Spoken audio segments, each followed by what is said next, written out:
Raise your right hand. Do you solemnly affirm to tell the truth, the whole truth, nothing but the truth during your deposition today? Yes, I do. Proceed.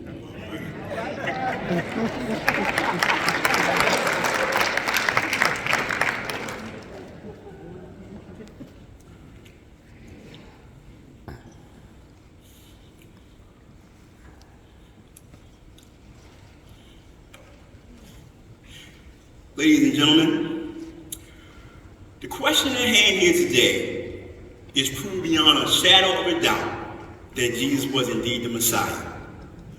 So in order to do this, we don't need subjective opinion, we need objective proof. And so in order to do that, and that's what we're here to do. So in thinking about what is necessary actually for this to happen, in order to prove Jesus the Messiah, the first thing you need to know is what is the Messiah? And so the Messiah is the expected king sent from God to deliver the Jews and bring salvation to the world. Now we already heard from Caiaphas, his stance on the Old Testament. So let's use the Old Testament to prove this point. So if that's the case, that means he had to be the Davidic king. That means he had to also fulfill the Davidic covenant. Now, I'm not going to go into all that because I don't have a lot of time. But three things that tells me. Number one, that tells me that he had to defend God's people and defeat God's enemies. Number two, he had to direct God's people in the right relationship with him. And number three, he had to develop and establish righteousness and justice in the land and in the world. So if we can prove that he fulfilled all three of these things, then we can prove beyond a shadow of a doubt, based on the word of God that we've already heard is the standard, that Jesus was indeed the Messiah. And that's exactly what we're going to do. So with that being the case, what I'd like to take a look at is three things real quick, try to get out your way as fast as I can. Number one, the forgiveness of the Davidic king. Number two, the salvation of the perfect man. And number three, the combination for God's kingdom. Historically, the Jews have been looking for the Messiah for a very, very long time. And that's because they've been under oppression for most of their existence. If you think about the fact they've been under oppression by Egypt, by Syria, by Babylon, by Persia, by Greece, and now by Rome, what they were looking for was a Messiah to come and deliver them out of physical bondage. But the problem here is the fact that what they really needed deliverance from first was out of spiritual bondage, because God couldn't do anything for them on the outside until he first dealt with them on the inside. So with that being the case, one verse he used all the time, John 3:16, for God so loved the world that he gave his only begotten son, that whosoever believes in him should not perish, but have everlasting life. But I like verse 17 where that says, God did not send his son into the world to condemn the world, but that the world through him might be saved. So when we think about this, we got forgiveness and we got salvation. And these two words we're going to look at that I have to kind of do my proof on. And with forgiveness, it means to pardon, it means to remit, but it means to send away. It means to put aside anger, put aside angst. It means to put something behind. But with forgiveness or with salvation, it means to deliver from the power and control of sin. It means to redeem. It means to buy back. So if we can see how in the words I have that Jesus did, he did that, we can prove beyond a shadow of doubt that he is the Messiah. So let's take our first point right there. Number one, we want to talk about what I said was the forgiveness of the Davidic king. Well, first of all, we have to understand, we got to look at how he got there. So we got to look at the road to that, we got to look at his request, and we got to look at his reason. So what's the road? Well, we take a look at Luke 23, and I think we're right around verse number 34 says this. Then Jesus said, Father, forgive them, for they know not what they do. But the thing is, it said, then said Jesus, which means something happened before Jesus even said this. So first of all, let's set our scene and where we are. Number one, we already know that Jesus came in on Sunday triumphantly into Jerusalem. But then on Monday, that was on Sunday. But then on Monday, we know that he actually cleansed the temple once again. Then on Tuesday, he had a final confrontation with Caiaphas and his other friends. And then Wednesday, basically, is solid. Thursday, we had our Last Supper. But then on Friday, we had his betrayal, his arrest, and now his sentencing to crucifixion. So now, as we set the scene for Friday, number one, in order to have that sentence, that means now he's going to the cross. So the first thing they did was they beat him with a cat of nine tails. We got set the scene. The cat of nine tails is another whip. It's got bone, it's got metal, it's got rock, it's got glass. And so when they whipped his back, it would turn his back inside out. They whipped him with that thing to take him out. Then they put that crown of thorns on his head, smash it into his brow. So that makes the blood come out of his head. Then he's got to carry that cross, which weighs at least 100 and 150 pounds, up to Golgotha where he's going to crucify. That's walking over 650 yards in his condition like that. And then they put the metal spikes in his hands and his feet, which means now he's nailed to that cross with a gangrene disease going all through his body because of what he's done and what they've done to him. But in spite of all of that, while this is even going on, the first thing he says is, Father, forgive them. Because they don't know where they're going. So here I say right now, the first thing he shows is the mercy of that forgiveness right there. Because at that time right there, they knew what they was doing. But they ain't know the full consequences of what they were doing. So he said, forgive them. What does that mean? It said, forgive them. Forgiveness means to send away. So here's the deal. Christ is out there dying and did all this to him.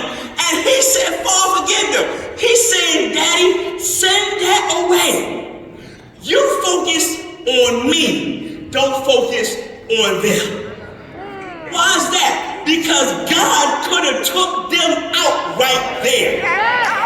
See, everybody thinks about the fact that God is God. Well, he is God, but he's also a father. So I don't know about you, I got two sons. And I see somebody doing something like that to my son, they're not going to see Vanessa walking. They're going to see Scott. And so my point is that, is as God being God, knowing everything he knows, it still hurt him that his son was being abused like that for the people that he loved. And sent them to. Father, keep the focus on what we agreed to. Don't let that get in the way. You focus on me, I'm focused on you so we can get the job done we came here to do. Why did he have to focus on the Father? Because again, rejection of the Son is rejection of the Father. So as it was rejecting Jesus, it was actually rejecting God. So he had to get in the way so that they go through that, because we've seen times where God has said, you know what, I'll take them out. And even though the plan was in place, I thought about this. Jesus struggled in the garden. God struggled at the cross. Why? Because he's still a daddy. And while the plan had to be fulfilled, it don't mean it didn't hurt his heart. So we got the fact that we got how we got there with the road. And why did he ask them? Well, he asked them to send them away so they could conduct the business. He had to ask the Father because the Father was the one who had to conduct the business with. But he also had to do it because the simple fact is, while they didn't know they were doing, we know Christ came to die, but their motives were wrong. So the action was bad enough, but the agenda, as we've already seen behind it, was a whole lot worse. So with that being the case, he had to ask for the forgiveness because they did not know what they were doing. What did they know? Well, they knew, but they didn't fully know. They didn't realize the consequence of what they was doing. Because here's the deal. While they might have been ignorant, they definitely weren't innocent. Why? Because they knew Jesus was innocent of what they charged him with. They also knew that Jesus was the king based on their own scriptures. And they also knew he came from God because nobody could do what he did unless they came from God. That's right. So they knew that part. But here's the problem. Even in knowing that, what they did not know was that in rejecting him, they were rejecting the Father. rejecting the love the Father sent for them. Also, they were putting religion above relationship. Because as we heard multiple times, it was about religion to them, and God's about relationship. Remember, rules without relationship breed rebellion. So the bottom line is, when you have all these rules, but you have no relationship, it's hard. You can't handle that. Why? Because there's no relationship.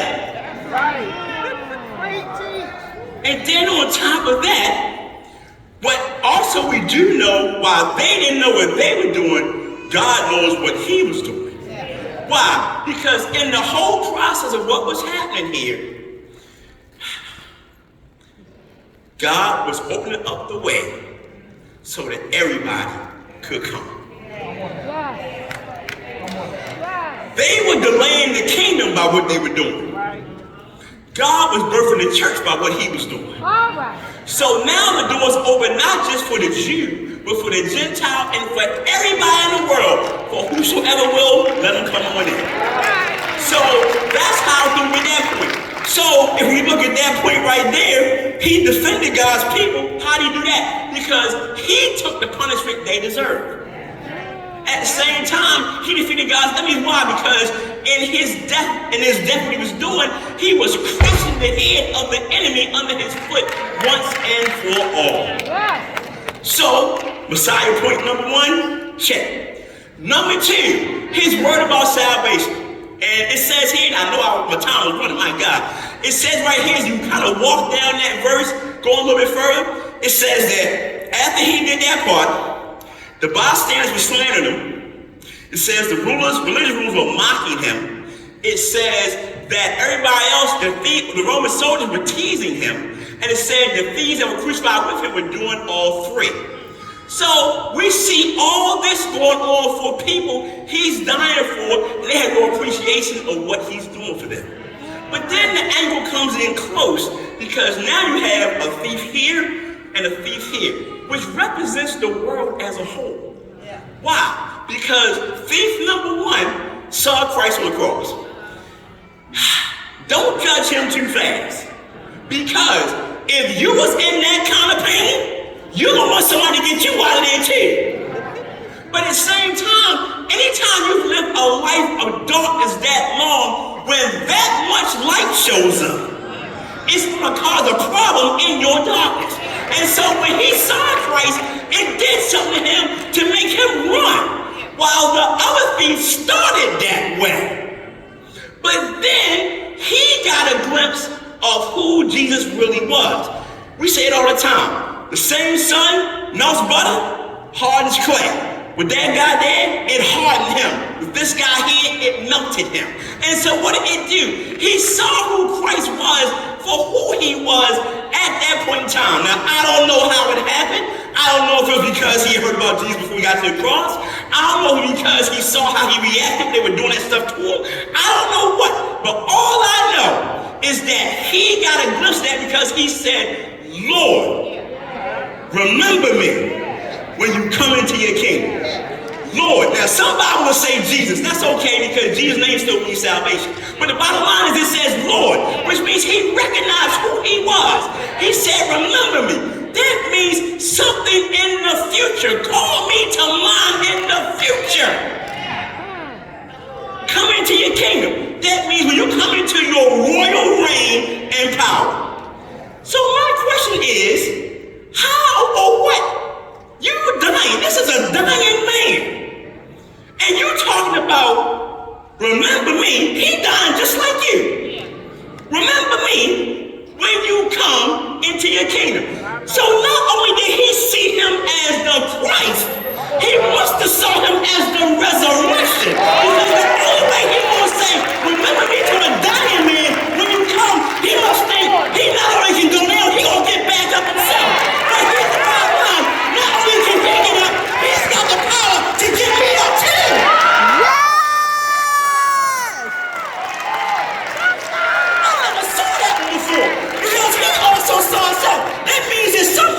He believed there was a resurrection. He's the king of that resurrection. He's the kingdom, and I want to be a part of that. So what did he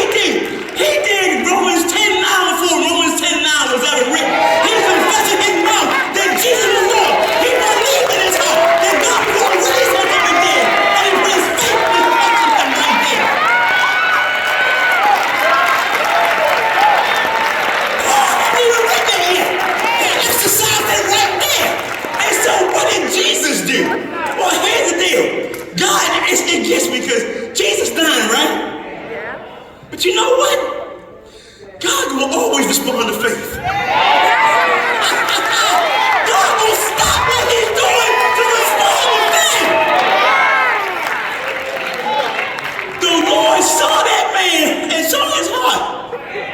And at that point in time, he said, truly. That means he guaranteed. He said, today, not tomorrow. Today, not tomorrow.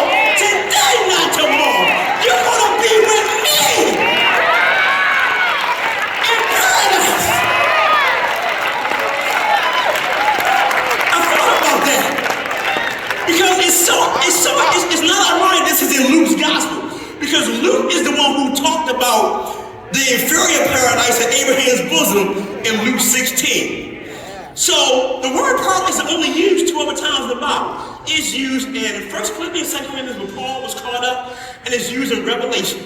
So the bottom line is, when he said he would be with him in paradise, he wasn't just talking about down there. He was talking about actually he was going to take him to the presence of God. And he was going to do that today.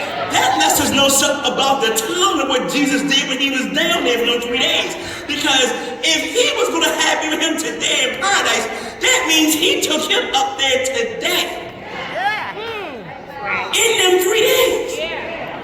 Because think about this for a second. You got the residence, that's the paradise thing, because Abraham's bosom was a holding place for all people that died in righteousness to God. Paradise is God's presence. But then it's the relationship. The emphasis wasn't on the paradise. The emphasis was the day you're going to be with me. It's on the relationship. Why was that important to that thief? Because he was a thief. He was an outcast. He had been ostracized by society. He was on the outs. And now the God of glory is saying, I accept you if nobody else accepts you. And not only that, but because you recognize who I am, I'm going to introduce you to my dad. Why? Because I'm going to take you to paradise with me. And so my point with that is, it's so funny. I thought about something, Mr. Dorsey. When Jesus was born, he came to shepherds, the lowliest of the people. The first person saw him, who he was on the cross like that, a criminal, the lowliest of the people. He always starts low and goes high. He doesn't matter with him. He don't care about his faith in life. He don't care about him being down here. He just wants to know who got the faith to recognize who he is. So with that being the case right there, I'm on my point, my goodness. And with the case right there, all I'm going to simply say is this. We saw the fact that he died for people that didn't even care about him and didn't even recognize him. But the fact of the matter is, as we see him demonstrate with this man, he still directed them in the right relationship with God. That's Messiah point number 2, right? Direct them in the right relationship with God. The last point, so we'll take a second, is the fact that it says you take the combination of the two and that proved the two. Why? Because God's intent has always been to have a kingdom of priests and a holy nation and a special possession. And when sin happened, he started with the world at first. Then he went down to a nation, and then he went down to a man. What I mean by that is that he started with the whole world, then he built the nation out of Abraham, and then out of Abraham he pulled his son called the Messiah out of there. So my point is, through that one man, that Davidic king, Lion of Judah, that perfect man, Luke writes that he never sinned a day in his life.